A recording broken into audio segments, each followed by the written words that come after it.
하나님의 말씀 창세기 25장입니다. 하나님의 말씀 창세기 25장 12절 말씀부터 18절 말씀까지입니다. 제가 봉독을 해드리겠습니다.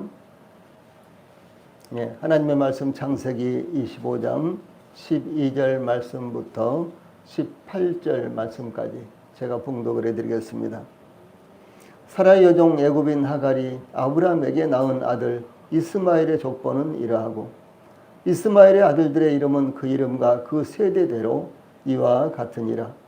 이스마엘의 장자는 르바요시요, 그 다음은 게달과 아부엘과 밉삼과 미스마와 두마와 마사와 하닷과 데마와 여둘과 나비스와 게드마니, 이들은 이스마엘의 아들들이요 그 촌과 부락대로 된 이름이며 그 족속대로는 12 지도자들이었더라.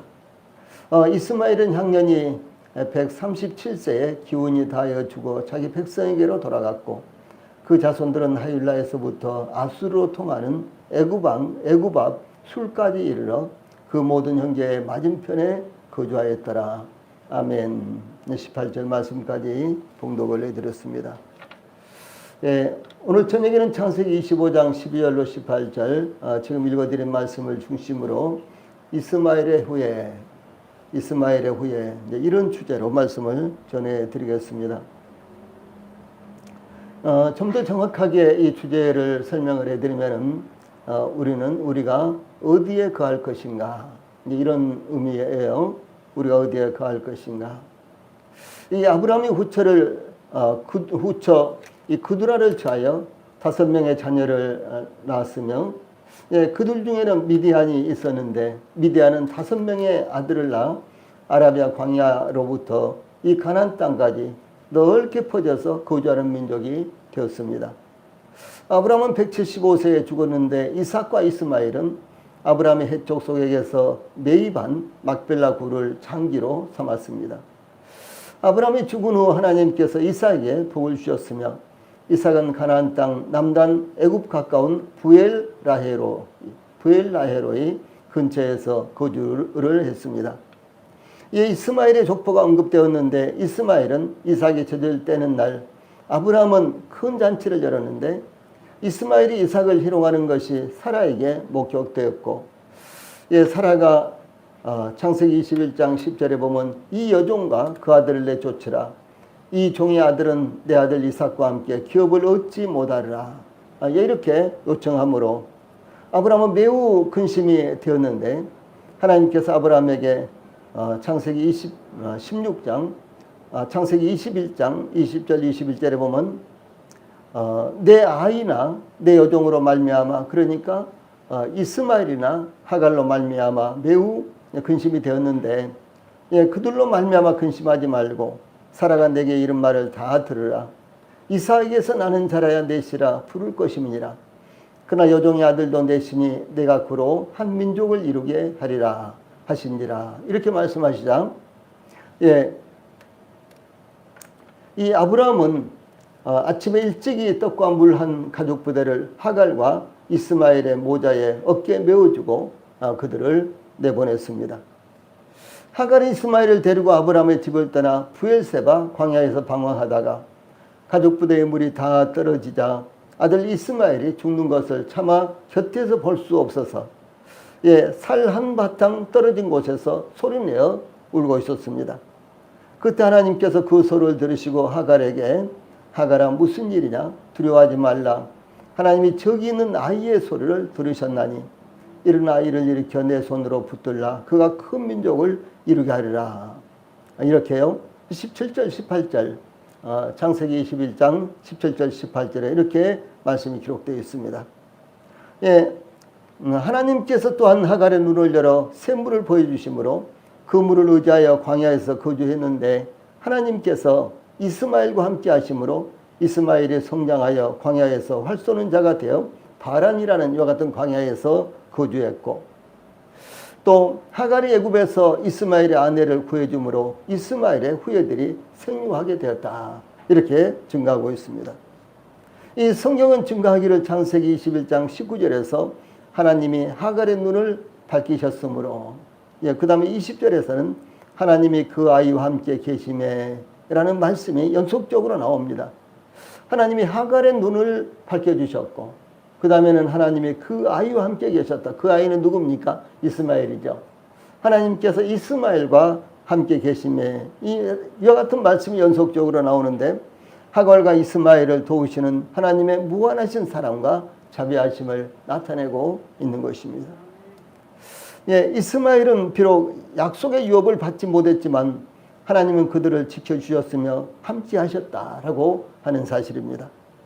그들이 생존하도록 하나님께서 그들에게 생명의 길을 열어주셨으며, 또는 하나님께서 함께 하심으로 이스마엘이 성장하여 나라를 이루도록 역사하셨다라고 하는 것입니다.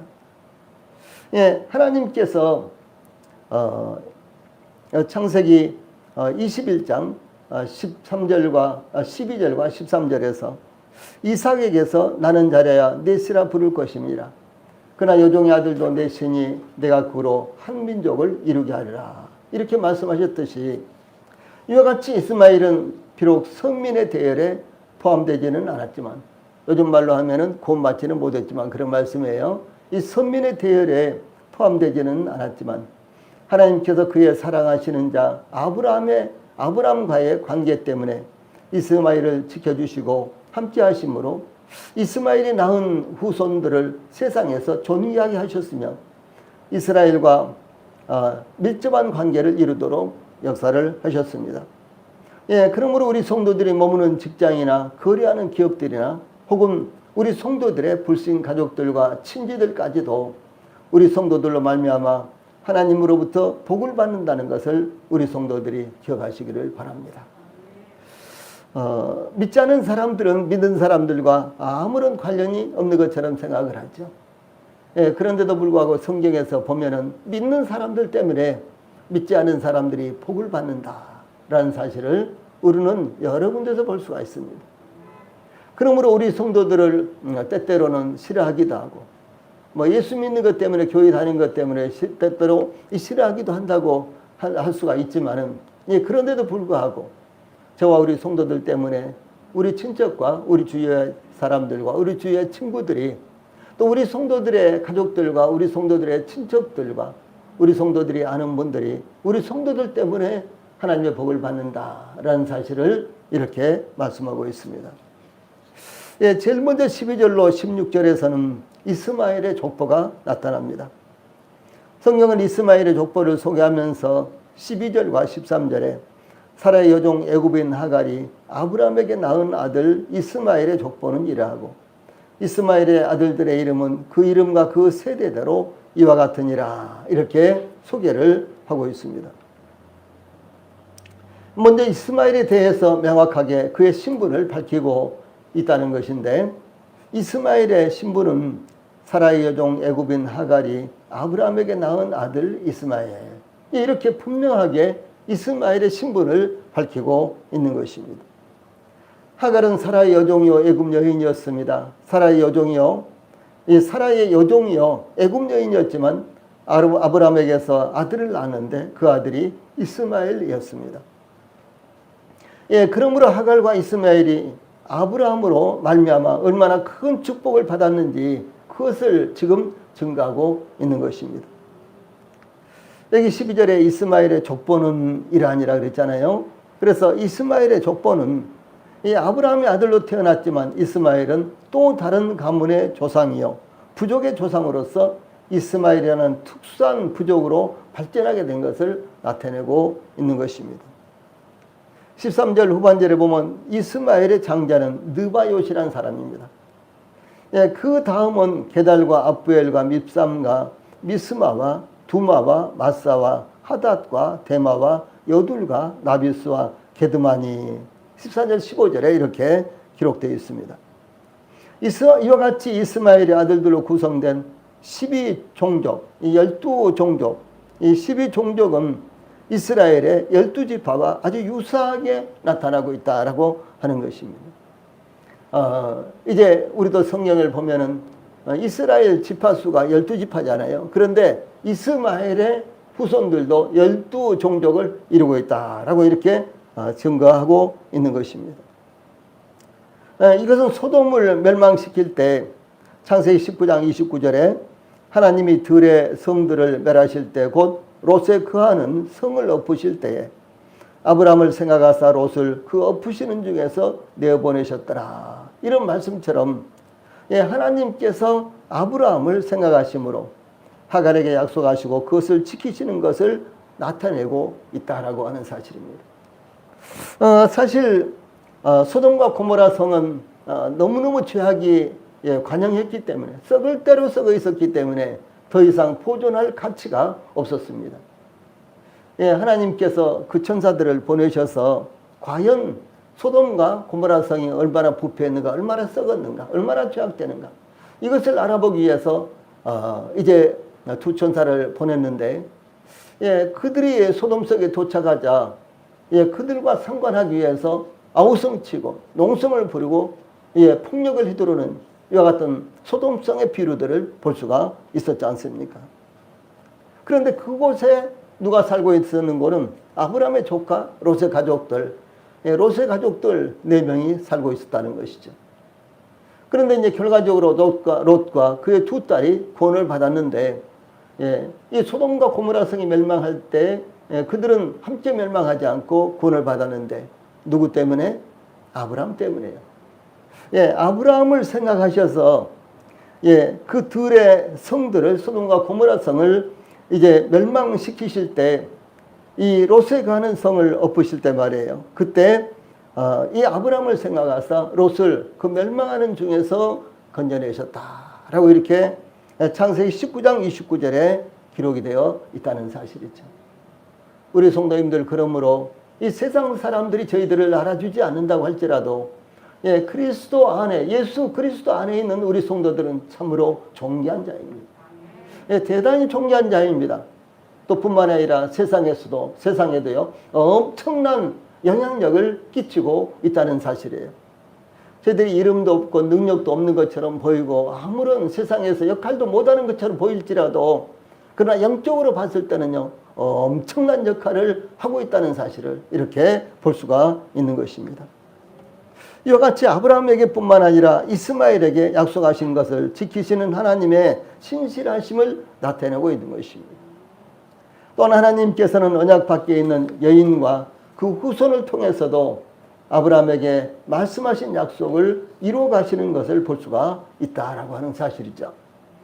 그러므로 모든 인류가 하나님의 통치 아래 있다는 것을 증거하시며 또한 모든 민족의 조상들과 통치자들이 하나님의 주권에 의해 선택되었다라고 하는 사실을 말씀하는데 로마서 13장 1절에 이와 같은 말씀이 의미가 나타나고 있습니다.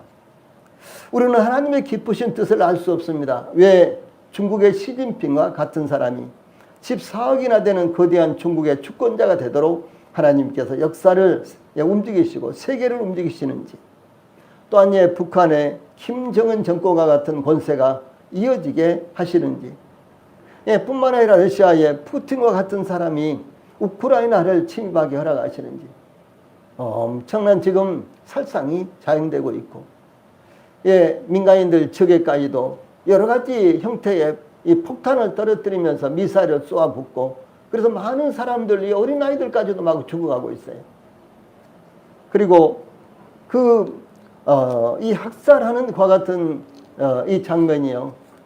이제 사진이라든가 동영상으로 지금 전 세계에 퍼지고 있는데 차마 그것을 이 동영상도 볼 수가 없을 정도로 아주 잔혹하게 지금 이와 같은 문제들이 살상이 자행되고 있다라고 하는 사실입니다. 그런데 왜 하나님께서 이와 같은 것들을 용납하고 계시는지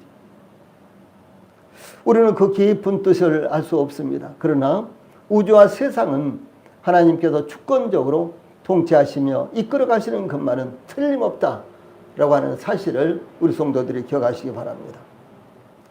여기 본문 16절에는 이들은 이스마엘의 아들들이요 그 총과 부락대로 된 이름이며 그 족속대로는 12 지도자들이었더라. 이렇게 기록되어 있는 말씀은요 이스마엘의 후손들이 거주하는 지역과 족속대로 12 지도자들이 된 것을 증거하고 있습니다. 이 방백이라고도 번역이 됐죠. 그렇게 나와 있습니다. 이 초는 성벽이 없는 임시 거주지를 의미하고요. 이동할 수 있는 장막의 진을 가리킵니다. 이 사람들이 아브라함도 이제 유목민이었죠. 그래서 유목민들은 뭐 성을 쌓는다거나 고정된 요 같은 집을 짓지 않습니다. 왜냐하면은 이제 짐승들을 이끌고 가다가 그 지역에서 풀을 다 뜯어 먹으면은 계속해서 그곳에 있을 수가 없죠. 그러니까 텐트를 전부 다 걷어가지고요. 이제 또 다른 지역에 가서 물이 풍부하고 풀이 풍부한 지역에 가서 또 텐트를 쳐놓고 그곳에서 또 방목을 하고 그 다음에 그 지역에 또 풀들이 다 이제 짐승들이 뜯어먹고 없으면요. 또 이제 텐트를 걷어서 또 다른 지역에 가서 텐트를 치고 이제 이렇게 하는 것이 소위 방목이에요. 실제로 지금도 그렇습니다. 사우디라든가 이런 데 가보면은 이 방목하는 사람들이 있는데요. 이 사람들이 텐트도 치지 않고 그냥 낙타라든가 양이라든가 이런 것들을 끌고 다니면서 먹이고 그냥 밤에는 그냥 어디 모래바닥에서요. 혹은 뭐 들에서 이와 같이 뭐 하나 뒤집어 쓰고 잠을 자고 그래요. 이것이 소위 유목민들의 실상입니다. 그런데 이제 아브라함 같은 경우는요. 이제 그의 안에 사라도 있고 가족들이 아주 많고 아주 거대한 이 가족들을 이끌고 다녔죠. 그러기 때문에 아마 텐트를 여러 동 치고 그리고 그곳에서 거주하다가 또 이제 그곳에 풀이 없으면 또 모두 다 이제 정리를 해가지고 또 가서 풀이 많고 물이 많은 곳에 가서 또 다시 텐트를 치고 또 짐승들을 먹이고 아마 이렇게 했을 거예요. 그런데 이스마엘의 후손들도 이런 후손들이 참 많이 있었다라고 하는 사실입니다. 그 다음에 이제 부락이라는 말이 나오죠. 이 부락이라는 말은 요새화된 유숙지를 의미하는데 이스마엘의 후손들은 성을 쌓고 요새화된 지역에서 정착하거나 유목민으로 옮겨다니면서 거주하는 등의 다양한 방법으로 점점 발전해 가고 있었다는 것을 의미합니다. 여기 12지도자라는 말은 12방백으로 이스마엘 후손들이 수적으로나 사회적으로 창성함으로 언약의 성취가 완전하게 이루어졌다라고 하는 것을 의미합니다. 그래서 그 아들들의 이름으로 그 지역 이름이 그런 거예요. 그러니까 12아들이니까 12지역에 분포돼 가지고 살았는데 그럼 어떻게 되겠습니까? 12지역에서 이렇게 살았는데 그 아들들의 이름이 바로 그 지역의 이름이 돼버린 거예요. 그리고는 결국은 그 아들들의 이름이 나중에는 발전해서 국가의 이름이 된 것입니다. 물론 부족 시대의 국가죠. 그런 국가의 이름이 된 것입니다. 그래서 이제 이와 같이 이 수적으로나 사회적으로 창성함으로 언약의 성취가 완전하게 이루어졌다는 것을 의미합니다. 무슨 말인고는 아브라함에게 이스마엘에 대해서 말씀하신 그 말씀이 이루어졌다라고 하는 사실이죠. 아브라함의 상속자는 이삭이었습니다. 그래서 아브라함이 하나님의 약속을 받은 것처럼 그 약속은 이삭으로 이어졌습니다. 그런데 약속을 받지 않은 자라도요. 아브라함의 소생이었기 때문에 아브라함을 생각하셔서 아브라함에게 약속해 주시고 그 약속이 이스마엘을 통해서 이루어지도록 하나님께서 역사하시는 참 놀라운 모습을 볼 수가 있다라고 하는 사실이죠. 즉 하나님께서 아브라함에게 창세기 17장 20절에 보면 이스마엘에 대하여는 내가 네 말을 들었나니 내가 그에게 복을 주어 그를 매우 크게 생육하고 번성하게 할지라. 그가 12두령을 낳으리니 내가 그를 큰 나라가 되게 하려니와 라고 아브라함에게 이렇게 말씀하셨는데 이것은 아브라함이 이스마엘을 위해서 기도할 때 아브라함이 이스마엘을 위해서 기도할 때 하나님께서 아브라함의 기도를 들으시고 이스마엘을 창성하게 하셔서 거대한 나라가 되게 하셨다라고 이렇게 증거하고 있는 것입니다. 그러므로 하나님께서 이 아브라함에게 약속하신 그 약속이 문자 그대로 성취가 된 것을 나타낸 것입니다. 이스마엘의 아들들에 대해서 사용된 지도자 혹은 방백, 이 말은요, 큰 무리의 지도자, 이것을 의미합니다. 큰 무리. 그러나 지도자, 뭐 한 서너 사람 모아놓고도 지도자가 될 수 있죠. 그런데 그것이 아니라 큰 무리가 모인 지도자들. 그러니까 12지도자요, 12방백이었기 때문에 이스마엘의 후손들이 거대하게 생육이 번성해서 이렇게 발전해 나가고 있는 이와 같은 모습을 볼 수가 있다라고 하는 사실입니다. 그래서 이스마엘 자손이 아주 번성했다는 것을 의미하는데 12종족을 이루었습니다. 오늘날 이스마엘의 후손들은 아람 민족이 된 거예요. 오늘날 아람 민족은 얼마나 거대합니까? 그렇죠? 저 중동지방 북쪽에서부터 시작해서 북아프리카까지 대단하게 많은 분포를 이루면서 그들이 생육을 하고 있는 것입니다. 아브라함이 사라를 통해서 낳은 이삭은 야곱과 에서를 낳았는데 에서는 태감을 받지 못했습니다. 예, 이삭은 에서와 야곱 두 아들을 낳았죠. 그런데 그 중에서 둘 다 하나님께서 선택하시고 그러면 얼마나 좋습니까? 그렇죠. 그런데 그것이 아니라 에서는 선택을 받지 못했어요. 야곱만 선택을 받았습니다. 그런데 야곱을 통해서 12아들이 이제 나온 것입니다. 그런데 자 보세요. 아브라함 그 다음에 이제 이삭이죠. 그런데 또 한 아들이 하갈을 통해서 낳은 아들이 이스마엘이잖아요. 예. 그러니까 아브라함이 있고 그 다음에 아브라함이 있고 이삭과 이스마엘이 있는데 이삭은 두 아들을 낳았는데 그 중에 하나만 하나님께서 선택하셨어요. 야곱이죠.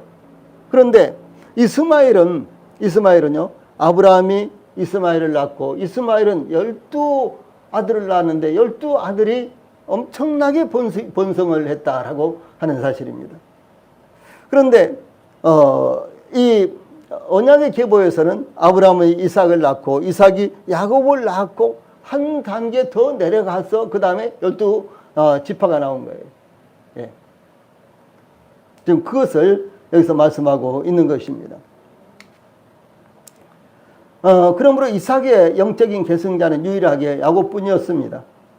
그 후 야곱을 통해서 비로소 12지파가 이루어졌습니다. 그러나 이스마엘은 곧바로 12종족을 이루었습니다. 그러므로 훨씬 더 번성했으며 더 광범위한 지역으로 분포가 되었습니다. 오늘날 이스라엘은 지중해를 끼고 있는 아주 작은 나라에 불과합니다. 우리나라 경상도 강원도 그 정도밖에 안 된다 그러죠. 그런데 아랍은요 중동 전체와 북아프리카까지 거대하게 광범위하게 분포가 되어 있는 것입니다. 이와 같이 하나님의 태감을 받은 무리들은 적은 무리요 소규모를 이루고 있는 것을 볼 수가 있는 것입니다. 주 예수님께서도 누가복음 12장 32절에서 적은 무리여 무서워 말라 너희 아버지께서 그 나라를 너희에게 주시기를 기뻐하셨느니라 이렇게 말씀하고 있어요. 그러므로 복음을 증거하되 초대교회처럼 놀라운 구원의 역사가 일어나지 않더라도 너무 실망하지 마시기 바랍니다. 또한 주 예수님께서 마태복음 22장 14절에 청함을 받은 자는 많되 태감을 입은 자는 적으니라 이렇게 말씀하시고 우리가 하나님 앞에서 얼마나 소중한 사람들인가를 그렇게 말씀하셨는데 우리 성도들이 이것을 기억하시기 바랍니다. 많은 사람들이 청함을 받았습니다. 실제로 주 예수님께서 오병이어의 기적을 일으키실 때 남자만 해서 5,000명 그러면 몇 명이나 될까요? 최소한도 250만 내지 25만 내지 3만 명, 30만 명이 된다는 거죠. 남자만 해서 5천 명이니까 남자만 해서 5천 명이니까 2만 5천 내지 3만 명이나 된다는 사실이죠. 그런데 거대한 이와 같은 무리가 모였습니다. 2만 5천 내지 3만 명이나. 그런데 그 중에서 과연 이렇게 청함을 많은 사람들이 받았지만 그 중에서 과연 태감을 입은 사람들은 몇 명이나 되었을까요?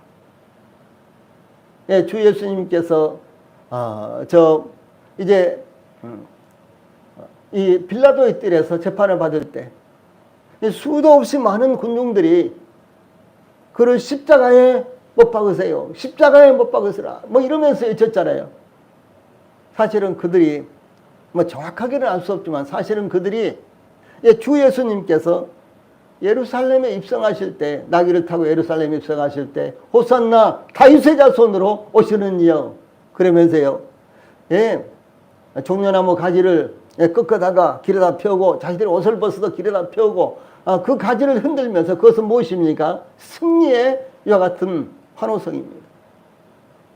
예, 그러면서 우리 가운데 메시아가 나타났다.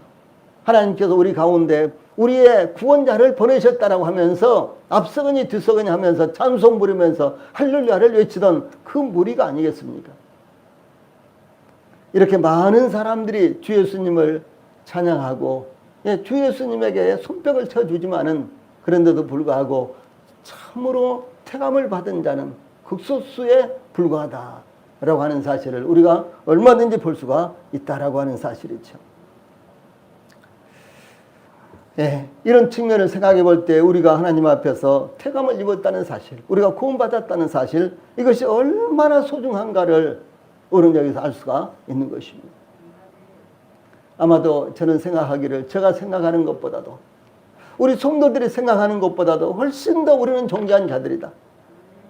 예, 우리가 생각하는 것보다도 훨씬 더 하나님 앞에서 참으로 놀라운 자들이 바로 저희들이다 라는 사실을요 우리가 여기서 알 수가 있는 것입니다.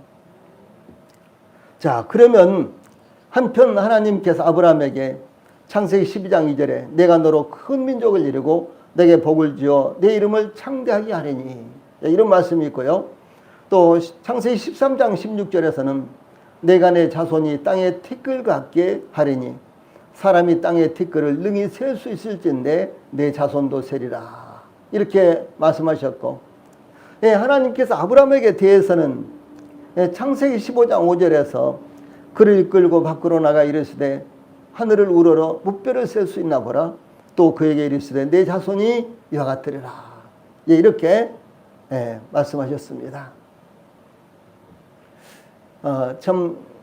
별을 보고 싶어서 저와 저희 집사람은 이제 예배당에서 이렇게 저녁에 늦은 막하니 한 10시나 혹은 또 뭐 늦으면 더 뒤에도 또 집에 들어가게 되고요.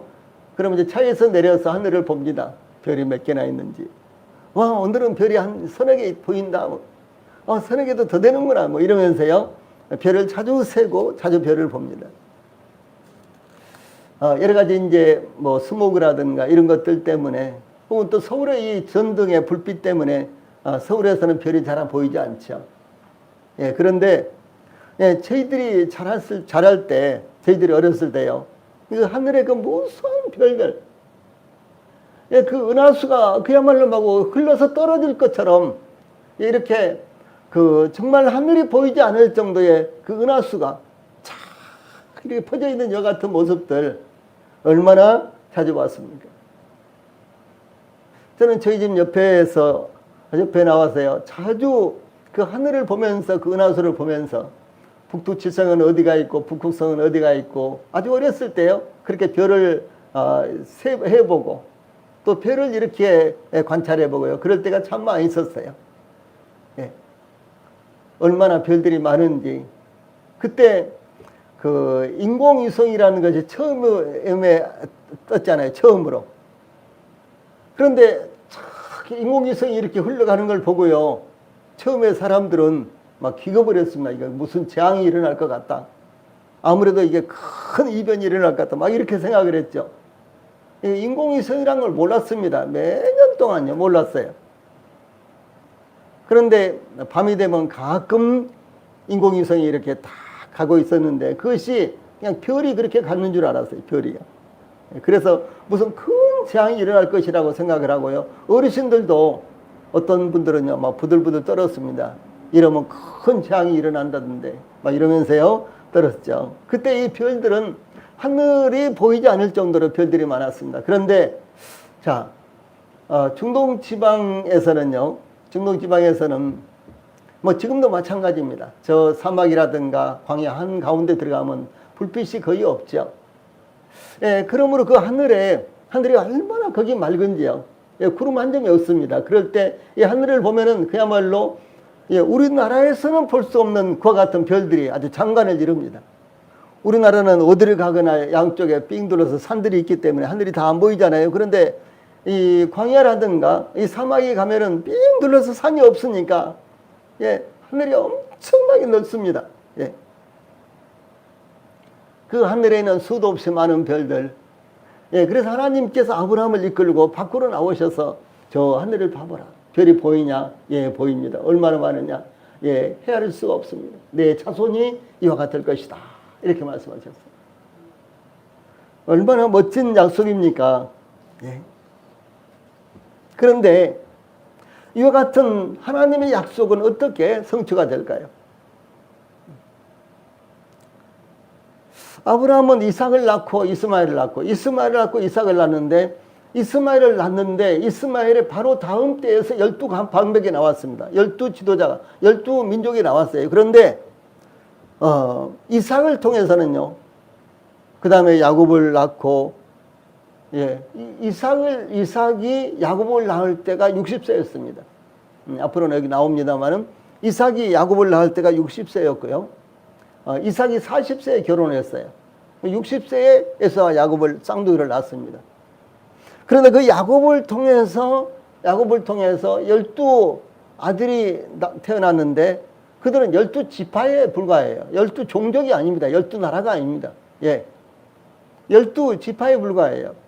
그러니까 이스마엘의 후손들보다는 아주 예수하고 수도 적고 예, 분포도 그들은 올막졸막 이렇게 붙어서 살고 그랬다는 거죠. 그런데 다음에 이제 끝에 18절에 나옵니다만은 이스마엘의 종족들은 아주 광범위하게 흩어져서 많은 지역을 지배하면서 살고 있는 모습이 나타난다는 것이죠. 그런데 이렇게 아브라함에게 창세기 12장에서도 13장에서도 15장에서도 더 나가면요. 네, 창세기 17장 그리고 22장에서도 반복적으로 이렇게 약속을 하시는데 그 약속이 어떻게 이루어지겠느냐는 거죠. 선택받지 못한 이스마엘의 후손들은 기하급수적으로 번성하는데 이 선택받은 아브라함의 후손들은 이스마엘 족속에 비해서 번성하지 못한 것이 현실적으로 나타나고 있다고 하는 사실이죠. 그런데 이와 같은 그 물리적인 번성, 후손들이 수적으로 번성하는 것, 이 물리적인 번성도 주 예수님께서 다시 오실 때, 천년왕국 때 놀랍게 이루어질 것입니다. 자, 그 다음에 이제 17절에 가서는 이스마엘의 죽음이 나타납니다. 이스마엘의 죽음에 대해서 이스마엘은 향년이 137세에 기운이 다하여 죽어 자기 백성에게로 돌아갔고 이렇게 증가하고 있습니다. 이스마엘은 137세를 살았습니다. 아브라함의 죽음과 관련해서는요. 7절 8절에서 아브라함의 죽음과 관련해서 7절 8절에서 아브라함의 향년이 175세라 그의 나이가 높고 늙어서 기운이 다하여 죽어 자기 열조에게로 돌아가매 이렇게 소개하고 있는데요. 이스마엘의 죽음과 아브라함의 죽음을 이렇게 이제 소개를 하고 있는데 서로 비교를 해보면요. 그 중에서 좀 다른 표현이 나타나는데 무엇인 거는 이게 이스마엘에 대해서는요. 자기 백성에게로 돌아갔고 했는데 아브라함에 대해서는요. 자기 열조에게로 돌아가매 이렇게 차이가 있습니다. 이 차이 딱 이것밖에 없습니다. 이 차이가. 아브라함도 늙어서 기운이 지나여 죽고 이스마엘도 늙어서 기운이 지나여 죽고 기운이 없어져서 죽었단 말이에요. 그런데 이 다른 표현은 이스마엘은 자기 백성에게로 돌아갔고 그 다음에 아브라함은 자기 열조에게로 돌아갔고 이제 이 표현이 다르다라고 하는 것이죠. 그래서 백성과 열조가 다른 것으로 나타나고 있습니다. 자, 그럼 이것은 무엇을 의미하는가? 여기에서는 단지 아브라함과 이스마엘의 죽음에 대해서 증가하고 있는 것입니다. 무슨 말씀인 거는 죽음은 의인이나 악인이나 다를 바가 없다라고 하는 사실을 증가하고 있는 거예요.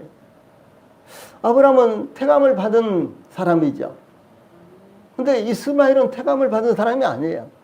예, 그런데도 불구하고 태감을 받은 아브라함이나 태감을 받지 않은 이스마엘이나 육체적인 죽음은 똑같다라고 하는 사실이죠. 예. 솔로몬은 전도서 3장 19절에서 인생에게 임하는 일이 짐승에게도 임하나니 이 둘에게 임하는 일이 일반이라 다 동일한 호흡이 있어서 이에 죽음같이 저도 죽으니 사람이 짐승보다 뛰어남이 없음은 모든 것이 헛되미로다. 이렇게 증가하고 있습니다. 인생에게 임하는 일이 짐승에게도 임한다. 뭐가 임한단 말이에요? 죽음이 똑같이 임한다는 거예요. 죽음만을 놓고 볼 때 짐승이 죽는 거나 사람이 죽는 거나 다를 것이 없고, 의인이 죽는 것이나 악인이 죽는 것이나 구원받은 사람이 죽는 것이나 구원받지 않은 사람이 죽는 것이나 죽음 자체만 놓고 볼 때는 똑같다라는 사실을 증거하고 있는 것입니다. 동물의 수명을 살펴보면요, 북미 대서양 열한산 이 대합류 조개는 대합류 조개입니다. 그것이 500년을 산다면 조개가 500년을 살아요. 참 대단하죠. 예. 이 그린란드 상어는 400년, 푸른 바다 거북은 300년, 북극 고래는 200년, 코끼리 거북은 150년, 랍스터는 140년을 산다고 전해지고 있습니다. 그래서 동해안에서 이렇게 큰 랍스터를 잡았어요. 그 140년 산 겁니다. 엄청나죠? 140년 동안 산 겁니다. 예. 예, 그러나 모든 생물들의 삶과 죽음은 결과적으로 똑같다라고 하는 사실이죠. 마치 아브라함의 죽음과 이스마엘의 죽음이 동일하듯이 모든 생물들의 죽음이 동일하며 우리의 죽음도 동일하다는 것을 의미를 합니다. 한편 여기 7절에 보면은요, 아브라함의 향년이라고 이렇게 소개를 했는데, 이 대목은 참 중요한 것입니다. 우리 성도님들 아주 잘 들으세요. 여기 7절에 아브라함의 향년이 이렇게 소개하고 있는데요, 17절에서는 7절은 아브라함의, 17절은 이스마엘의. 근데 이스마엘에게도 동일하게 이스마엘의 향년이, 이스마엘은 향년이 이렇게 돼 있어요. 예. 아브라함의 향년이 이렇게 됐는데 여기 이스마엘은 향년이 똑같이 이렇게 표현을 하고 있다는 것이죠. 이 성경에서는요, 창세기 5장 4절로 5절에 보면요, 창세기 5장 4절로 5절에 보면은 아담은 셋을 낳은 후 800년을 지니며 자녀들을 낳았으며 그는 930세를 살고 죽었더라. 이렇게 소개하고 있는데요, 아담의 뒤를 이어서 셋, 에노스, 게난, 마할랄렐 등 이런 사람들을 소개할 때, 이런 조상들을 소개할 때 똑같이 그렇게 소개하고 있습니다. 무슨 말인고는, 자, 창세기 5장 4절 5절에 아담은 셋을 낳은 후 800년을 지내며 자녀들을 낳았으며 그는 930세를 살고 죽었더라. 이렇게 나와 있습니다. 그런데 이 가인의 후손을 언급할 때는 창세기 4장 17절 18절에요, 이 가인의 후손에 대해서 쭉 이렇게 언급이 되어 있습니다. 그 이후로. 그런데 가인의 후손, 예, 아담과 하와가 가인을 낳았죠. 가인과 아벨을 낳았죠. 근데 아벨은 죽었고요. 그 다음에 이제 아벨 대신에 셋을 낳았잖아요. 지금 그것을 말하는 것입니다. 그런데 이 가인에 대해서는 뭐라고 표현을 했는고는, 가인이 창세기 4장 17절 18절에 아내와 동침하며 그가 임신하여 에녹을 낳은지라.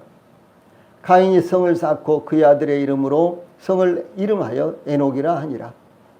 그 다음에 이제 18절에 가서 에녹이 이랏을 낳고 이랏은 무야일을 낳고 무야일은 무두사엘을 낳고 무두사엘은 라멕을 낳았더라. 이렇게 소개하고 있습니다. 그러니까 그러니까 이 아담으로부터 시작해서 셋의 이와 같은 이제 후손들은요, 창세기 5장 4절 5절에 이렇게 나와 있고, 그 다음에 그에 앞서서 가인의 후손들은 창세기 4장에 기록이 되어 있는데 창세기 17장 18절 이렇게 쭉 기록이 되어 있다는 거죠. 근데 여기에서 차이가 무엇인 거는, 의인의 계보는 그러니까 아담, 셋 뭐 이렇게 이어지는 계보가 이제 의인의 계보지 않습니까? 근데 의인의 계보에서는 출생과 삶과 죽음이 묘사되어 있습니다. 낳고, 예, 몇 년을 살고 그 다음에 죽었더라. 이렇게 되어 있어요. 낳고 살았고 죽었더라. 이렇게 이제 세 가지가 분명하게 분류가 되어 있습니다. 예, 그런데 악인의 계보는요. 악인의 계보는 에녹이 이랏을 낳고 이랏은 무야엘을 낳고 무야엘은 무두사엘을 낳고 무두사엘은 라멕을 낳고 이렇게 뭐가 있습니까? 나코가 있죠. 이 나코는 있지만요. 삶도 어떻게 살았냐 하는 것도 죽음도 없다라고 하는 사실. 예, 즉 결과적으로 무엇을 말하는 거는요. 구원받지 못한 이와 같은 악인의 계보, 구원받지 못한 사람들의 계보는 헛된 인생을 살았다는 것을 증거한 것입니다. 예, 태어난 것만 있고 어떻게 살았는지 어떻게 죽었는지가 없는 거예요. 굉장히 중요한 것입니다. 예. 우리도 태어난 것은 똑같죠. 의인이나 악이나 태어난 것은 똑같습니다. 그렇죠? 그러나 이 삶이 다른 거예요. 예, 우리 믿는 사람들의 삶, 우리 구원받은 성도들의 삶, 우리 그리스도인들의 삶은 하늘에 있는 생명책 옆에 있는 또 다른 책에 낱낱이 다 기록이 되어 있는 것입니다. 우리 구원받은 성도들의 삶은 한순간도요, 헛된 삶이 아니고, 한순간도, 예, 아무것도 의미가 없는 삶이 아닌 것입니다. 심지어, 예, 믿는 사람들의 죽음도 하나님께서 대단히 귀하게 여기시는 것입니다. 예. 저희들이 구원받은 것뿐만 아니라 주님 안에서 사는, 이 세상에서 사는 삶도 주님께서 대단히 귀하게 여기시고, 그것뿐만 아니라 의인들의 죽음까지도 하나님은 대단히 귀하게 여기신다라고 하는 사실이에요. 그래서 의인의 계보에서는 낳고 어떻게 살고 죽었더라. 낳고 얼마나 살고 죽었더라. 이렇게 기록되어 있어요. 그런데 악인들의 계보에는요. 누가 누구를 낳고 누가 누구를 낳고 누가 누구를 낳고 누가 누구를 낳았더라. 이렇게만 되어 있단 말이에요. 이들의 삶이 없습니다. 삶이 없어요. 죽음이 없습니다. 그럼 이것을 뭐라고 무슨 의미냐? 이것은 악인들의 이 계보를 통해서 우리들에게 말씀하시는 것은 그들의 예, 인생은요 아무 의미가 없이 헛된 것이다. 그냥 태어났지만 헛된 것이에요. 이것을 묘사하고 있다라고 하는 사실을 우리가 볼 수가 있는 것입니다. 그런데 아브라함의 죽음과 이스마엘의 죽음을 동일하게 묘사한 것은 아브라함의 생애처럼 이스마엘의 생애도 하나님께서 인도하셨으며 하나님의 축복의 그늘 속에 있었다라고 하는 것을 의미합니다. 이와 같이 하나님의 선택을 받지 못하고 약속의 말씀 가운데 거하지 못했을지라도 하나님께서 의인 아브라함을 통해서 예, 이스마엘의 후손들을 아브라함을 통해서 아브라함의 후손들을 약속의 후손이든지 약속을 받지 않는 후손이든지 이삭이든지 이스마엘이든지 하나님께서 축복하셨다라고 하는 사실을 말씀하고 있는 것입니다. 얼마나 이것이 위로가 됩니까? 저희들의 후손들이 다 구원받고 저희들처럼 아니 저희들보다 더 하나님 앞에서 이렇게 하나님을 섬긴다면 너무너무 좋겠죠. 이것이 얼마나 아름답고 저희들의 소원입니까? 이것이 얼마나 저희들이 바라는 것입니까? 아마 우리 성도들도 자녀들을 위해서 내지는 또 주변에 있는 가족들을 위해서 기도하실 것입니다. 기도하시죠? 얼마나 기도하십니까? 아마 한 달에 한 번 정도는 할 것입니다. 그렇습니까? 아니면 일주일에 한 번 정도는 하십니까? 우리 성도님들, 거기에 우리 성도님들이요, 삶을 거세요. 목숨을 거세요. 네? 우리 가족들과 우리 주변에 있는 가족들, 우리 친지들이 이 구원 받는 것을 위해서요. 우리가 그 기도에 목숨을 걸어야 되는 거예요. 정말 저는 그렇게 생각합니다. 네. 그래서 계속해서 기도하세요. 하루에 몇 번씩이라도 기도하세요. 예, 원하신다면 하루에 3번, 5번씩 정해놓고요. 기도를 하십시오. 정말로 그 필요한 것입니다. 내가 여기에 목숨을 건다. 라고 생각을 하시고요. 그렇게 기도하십시오. 그냥 생각나면 기도하고 기도 끝에 한 번 또 한마디 덧붙이고 그런 기도가 아니고 정말 그 일을 위해서요. 하루에 몇 번씩 이렇게 기도를 하십시오. 네? 자, 그 다음에 이제 18절 마지막 절에요. 이스마엘 자손들의 거주 지역이 나옵니다. 18절. 이스마엘 자손들의 거주 지역에 대해서 그 자손들은 하윌라에서부터 아수르로 통하는 애굽 앞 술까지 이르러 그 모든 형제의 맞은편에 거주하였더라. 이렇게 증가하고 있습니다. 앞서 말씀드렸듯이 이스마엘 후손들은 광대한 지역에 분포되어서 번성했다는 사실이 여기 18절에 나타나고 있습니다. 이스마엘의 후손들이 거주하는 지역을 하윌라에서부터 아수르로 통하는 애굽 앞 술까지라고 이렇게 증거했는데, 하윌라라는 말이요, 창세기 10장 29절에 한번 나옵니다. 그런데 이 지역이 어디인지 정확하지 않습니다. 아마도 유프라데스강 부근으로 짐작할 수가 있습니다. 또한 아수르로 통하는 애굽 앞 술까지라는 말씀도요, 유프라테스 강으로부터 애굽 가까운 술까지 분포되어서 거주했다는 것을 의미하는 것으로 보입니다. 예, 술이라는 술, 뭐 막걸리, 소주 그런 술이 아닙니다. 지명입니다. 어떤 동네 이름이에요, 술. 예, 그런데 이 술이라는 이와 같은 지명은 성벽이라는 의미로서 부엘세바는 가나안 땅 제일 남단에 있죠. 예, 가나안 땅, 이스라엘 백성들이 살고 있는 가나안 땅 제일 남단에 부엘세바가 있어요. 그런데 이 부엘세바에서 애굽 사이에 이 술이라는 이와 같은 지역이 있습니다. 이 하갈이 사라의 학대를 견디지 못해서 창세기 16장에 아브라함의 집에서 도망쳐 이 광야에 거주했는데, 여호와의 사자가 광야의 샘물 곁, 곧 술길 샘 곁에서 그를 만나. 이렇게 증가하고 있는 말씀이 창세기 16장 7절에 나타납니다. 샘물 곁, 곧 술길 샘 곁. 예. 이거 함께 읽어버리면 말이 안 되는 거예요. 샘물 곁, 곧 술길 샘 곁. 이렇게 하면요, 말이 안 되고요. 따로따로 읽어야지만 이게 말이 되는 말입니다. 그래서 샘물 곁, 곧 술길 샘 곁. 이곳은요, 애굽에서 가까운 곳으로 애굽으로 내려가는 길목에 있는 곳입니다. 예를 들어서 서울에서, 이제 지금은 뭐 도로가 여기저기 많이 나왔습니다만, 서울에서 저기 전라도 광주나 목포를 갈 때, 내지는 서울에서 저 부산이나 이런 데를 갈 때 거치게 되는 곳이 어디죠? 거치게 되는 곳이. 서울에서 광주나 목포나 아니면 여수나 이렇게 전부 다 이렇게 세 갈래로 있죠. 그 다음에 이제 서울에서 저 포항을 간다든가, 내지는 울산을 간다든가, 내지는 뭐 부산, 마산 이런 데를 갈 때 똑같이 거쳐야 되는 곳이 어디예요? 대전이잖아요, 대전. 그렇죠. 대전에 가서 전라도로 가고 경상도로 가고 나눠지죠. 예. 그래서 이 대전과 같은 지역이요, 이스라엘 땅이에요. 예, 이스라엘은 아시아에서 유럽으로 갈 때도, 아프리카에서 저 유럽으로 갈 때도요, 이스라엘을 통과해야 되는 거예요.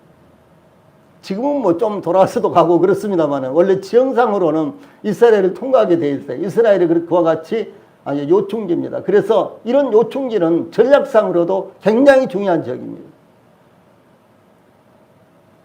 지금 러시아가 우크라이나의 키예프라는 그 수도를 차지하려고 계속해서 막 미사일을 쏘고 막 공격을 하죠. 그것이 아주 대단한 요충지예요. 군사적으로도 대단한 요충지입니다. 그러니까 이 수도를 장악하면은 쉽게 우크라이나를 장악할 수 있다라고 하는 이런 셈이 나오는 거예요. 그런데 이게 술이라는 지역이요, 바로 그런 아주 통로와 같은 지역입니다. 이 술이라는 지역이.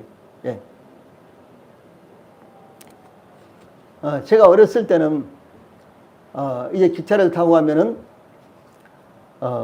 이 기차를 타고 가면요, 대전에서 이제 경부선하고 호남선하고 이렇게 나눠집니다.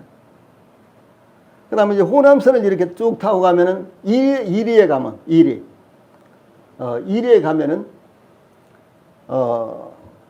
기차를 한 10칸 달고 가다가요, 가운데를 딱 잘라가지고 앞에 있는 칸은 저 여수로 가고 뒤에 있는 칸은 또 목포로 가고 이렇게 나눠집니다. 그러니까 서울역에서 기차를 탈 때요, 잘 타야 되는 거예요.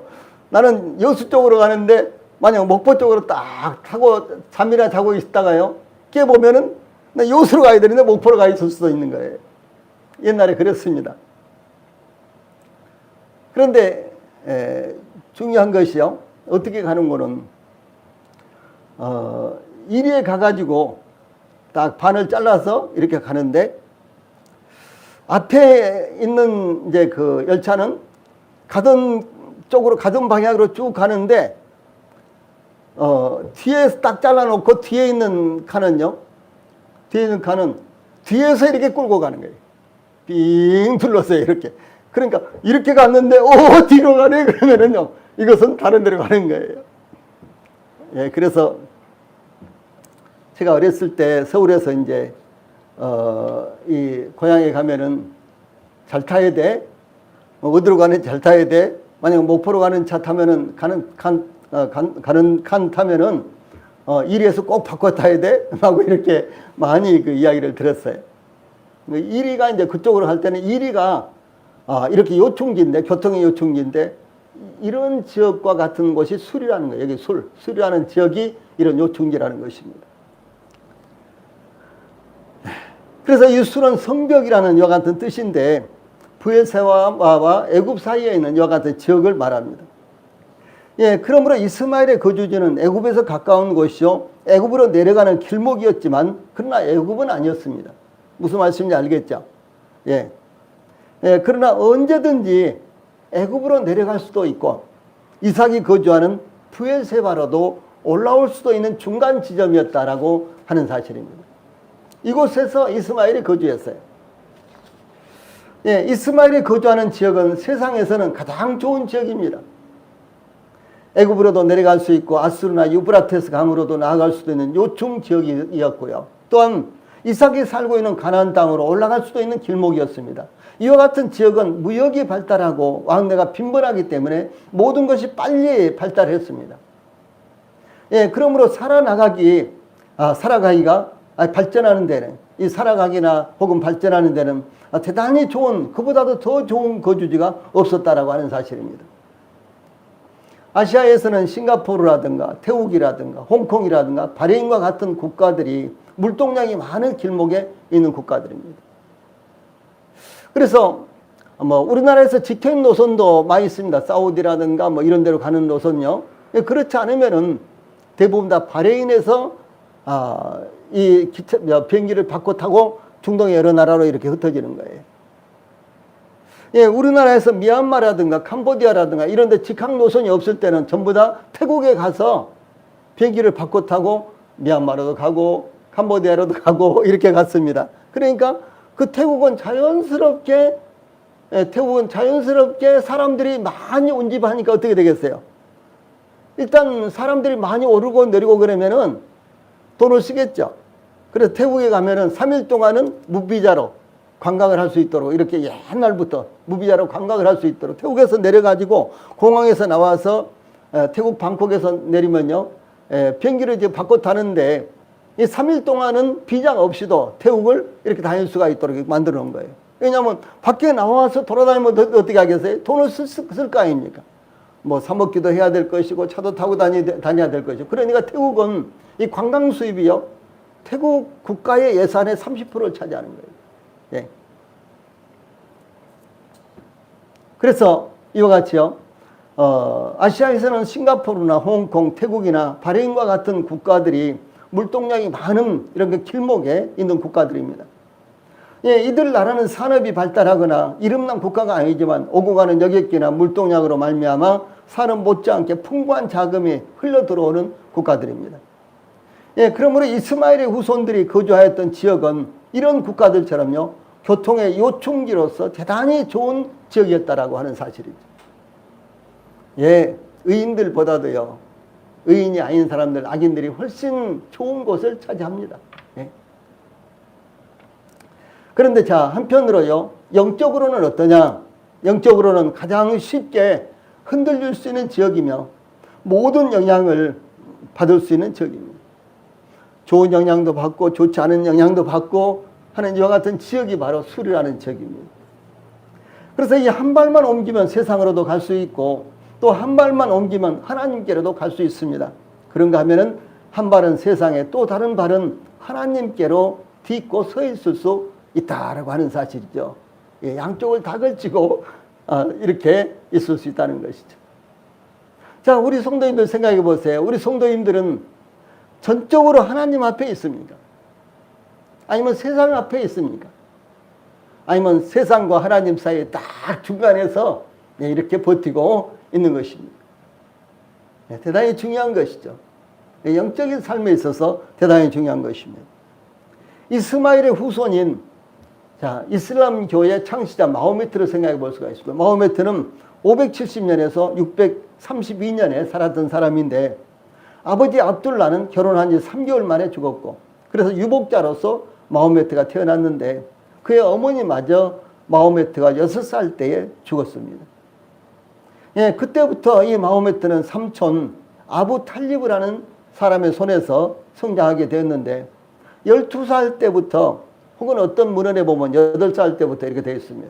네, 그때부터 그의 삼촌을 따라 대상 무역상들을 따라서 아라비아에서 유럽까지 또한 북아프리카까지 여행하면서 대상들 많은 사람들이 때를 지어서 왜냐하면 막 강도들이라든가 이런 이제 산적들이라든가 이런 것들이 출몰했기 때문에 많은 이제 이 상인들이 수백 명씩 때를 지어서 이렇게 움직였어요. 그것을 보고 대상이라고 합니다.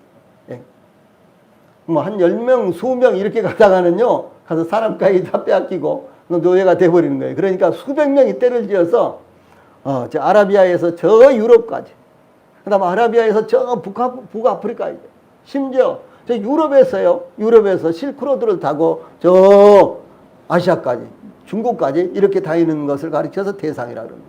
근데 그 대상을 마호메트가 따라다녔어요. 예, 그 결과 어떻게 되겠어요? 여기저기 다니면서 기독교를 접하게 되고, 자, AD, 이제 6세기에서 7세기니까 그 당시 기독교가요, 최고로 발달되던 시대였습니다. 예, 중동과 유럽에 기독교가 최고로 초대교회 직후에요, 발달되던 그런 시대였습니다. 그러니까, 그 대상들을 따라다니면서 기독교도들도 접하게 되고, 기독교도 접하게 되고, 유대교도 접하게 되고, 아무튼 이곳저곳 다니면서 별별 종교를 다 접하게 된 것이죠. 예. 그러면서 기독교도 아니고 유대교도 아니고 예, 그렇게 되어 있는 소위 이슬람을 태동을 시킨 것입니다. 그래, 이슬람은 기독교도 아니고 유대교도 아니에요. 그렇죠? 예, 그런 엉뚱한 또 다른 종교를 만들어낸 것이 이것이 바로 이슬람이에요. 그리고 마호메트입니다. 왜 그렇게 됐을까요? 이곳저곳 여러 가지 영향을 받으니까 예, 그렇게 됐다라고 하는 사실이죠. 이 아브라함이 하나님의 지시하심을 받아서 가나안 땅에 도착해서 세겜 땅 모래 상수리나무에 이르렀을 때 하나님께서 아브라함에게 나타나셔서 내가 이 땅을 내 자손에게 주리라, 창세기 12장 7절에 말씀입니다. 이렇게 약속하셨어요. 내가 이 땅을 너와 내 자손에게 주리라, 이렇게 약속하셨습니다. 아브라함은 자기에게 나타나신 여호와를 기념하여 그곳에 제단을 쌓았다, 예배를 드렸다라고 증거하고 있습니다.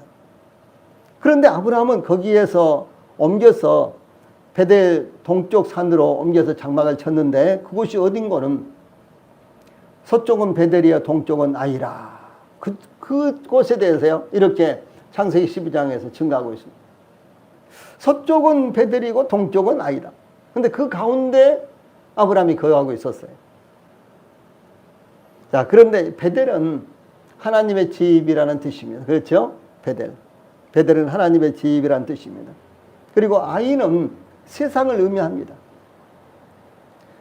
자, 베델과 아이 사이에 이렇게, 베델은 서쪽이고 아이는 동쪽인데, 자, 베델과 그 아이 사이에 살고 있었는데요. 베델은 하나님의 집이고 세상은 아이라는 의미예요. 그 중간에 하나님의 집과 세상 그 사이에 아브라함이 거주하고 있었어요. 어떻게 되겠습니까? 믿음이 정착이 안 되는 거예요. 믿음의 혼란을 가져오는 것입니다. 만약 우리 성도들도 전적으로 주님을 사랑한다든가 그렇지 않으면은 그렇지 않으면은 늘 우리 마음 가운데요, 만족을 느끼지 못합니다. 그리고 세상을 보면 더 좋아 보이고, 세상을 보면 얼른 세상에 갔다가 다시 오고 싶고요. 이런 마음이 부지중에 생기는 것입니다. 그래서 아브라함이 거기에 이제 그 중간에 거할 때요, 거하다가 점점 남방으로 옮겨, 점점 남쪽으로, 남쪽이 어디입니까? 애굽이 있는 쪽으로 옮겨갔는데 그 이유는 그 땅에 기근이 들었기 때문이다 라고 이렇게 증거하고 있습니다. 그래서 그 땅에 기근이 들었기 때문에 기근을 피하기 위해서 애굽으로 옮겨갔다가 자기 아내 사라를 누이 동생이라 라고 하는요, 이렇게 시험에 빠지게 됐습니다. 그래서 시험에 빠진 근본적인 이유가 무엇이냐? 이 땅을 너와 내 자손에게 주리라. 하나님 감사합니다. 제가 죽어도 이 땅에서 살겠습니다. 제가 이 땅에서 한 발자국도 옮기지 않겠습니다. 자, 이런 마음을 가지고 그 땅에서 거주했더라면은 아브라함은 그런 시험을 받지 않았을 거예요. 기근이 와도 뭐 가뭄이 와도 뭐 별별 일이 일어나도요, 그런 일을 당하지 않았을 것입니다. 그런데 그가 하나님의 말씀을 듣고도 베델과 아이 사이로 이렇게 옮겨서 살다가, 그리고 이제 기근이 들으니까 기근을 피해서 저 애굽으로 내려갔다. 그래서 결국은 시험에 빠지게 되었다라고 하는 사실입니다. 이스마엘은 약속의 땅 가나안과 애굽 사이 술에 거함으로, 약속의 땅 가나안과 애굽의 그 중간인 술에 거함으로, 이 술이라는 지역에 거함으로 그들은 아브라함이 섬기는 하나님을 떠나 세상으로 나아갔고, 그들은 하나님을 섬긴다고 하지만 성경의 하나님이 아니라 조작된 하나님을 섬기기에 그의 후손들은 그렇게 발전해 나갔다라고 하는 사실입니다. 그러므로 우리 성도들께서 본문을 통하여 우리의 위치를 분명하고 확실하게 해야 한다는 교훈을 받는 것입니다. 우리의 위치가 어디냐? 우리의 믿음의 지금 탓을 어디에 내려놓을 것인가? 라고 하는 사실입니다. 우리가 머물고 있는 곳은 어디일까요? 우리도 이스마엘이 살고 있는 술인가요? 이삭이 살고 있는 부엘 라헤로이인가요? 우리도 반드시 영적인 영향을 받게 된다는 사실을 경계로 삼기를 바랍니다. 기도하시겠습니다.